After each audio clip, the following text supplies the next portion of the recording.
Hello guys! Problemado din ba kayo katulad ko kung paano tanggalin yung nakadikit na yan? Nakikita nyo yan? Ang hirap tanggalin, tapos pag tinanggal mo may glue na natitira dyan. Ang hirap tanggalin kahit kuskusin. So para mabilis at bigyan ko kayo ng mabilisang tip, ilapag dito sa kalan.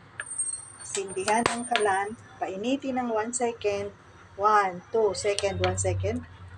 Tapos, kitkitin ito. Yan. See?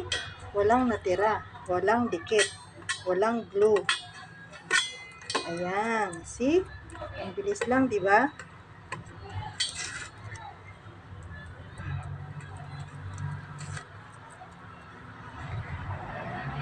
Ganon. So, tingnan mo. Makinis. Walang dikit. Wow.